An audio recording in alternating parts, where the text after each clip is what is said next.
qui nous amène à la délibération suivante concernant la réglementation et les élections nationales. Je vais laisser M. Abicher vous présenter cette convention relative aux opérations de mis-sous-pli, mais je peux vous dire que j'en viens, je suis allé voir ce qui se passe salle Martin Luther King.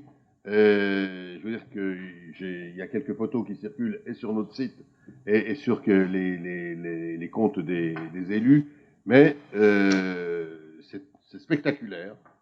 C'est un énorme travail qui est fait dans cette salle et aujourd'hui on peut se féliciter que ce soit le personnel des collectivités territoriales et notamment de la ville d'Annemasse qui est mobilisé et qui est volontaire pour le faire.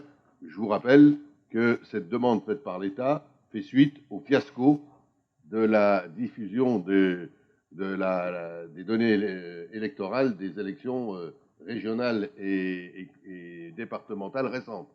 Et là, en 3 jours, à Annemasse, l'ensemble des électeurs de la circonscription, de la 4e circonscription, c'est-à-dire celle qui va en gros de Seyssel à Annemasse et à sa grande banlieue, c'est un nombre d'électeurs important.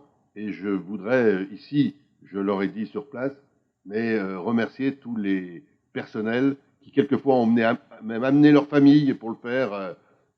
Ils vont relever le défi pour que ce soit fait demain soir. Demain soir, ça devrait être fini. Peut-être qu'il faudra que certains travaillent encore samedi, mais au moins, on est sûr que la propagande électorale pourra être adressée à tout le monde. Merci, le service public.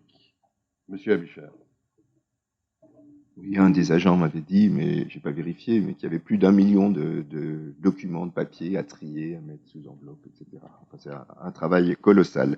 Donc, l'objet de cette délibération, eh bien, c'est finalement de préparer la façon dont on va rémunérer ces personnes qui travaillent. Vous l'avez déjà voté le mois dernier. Je vous ai présenté une délibération que l'État nous a demandé de prendre. Et maintenant, eh ben, l'État, il a changé son fusil d'épaule. Il nous demande de modifier légèrement cette délibération par un avenant. Donc, il demande la même chose à toutes les circonscriptions, Annecy, Bonneville, Cluses, Annemasse, Thonon-les-Bains. Donc, voilà, nous, on n'a pas... Bon, voilà, on n'a pas grand-chose d'autre à faire que d'être d'accord. La principale modification, c'est que peut-être qu'il simplifie un petit peu la rémunération, puisque auparavant, c'était basé sur ce qui s'appelle IHTS, qui veut dire indemnité horaire pour travaux supplémentaires et qui dépend des catégories des personnes, etc. Maintenant, si j'ai bien compris le sens de la convention, il n'y aura plus que 2 tarifs. Il y aura un tarif pour les superviseurs qui sera à peu près forfaitaire, peut-être encore dépendant de son grade, et puis ensuite un tarif à l'enveloppe mise sous pli.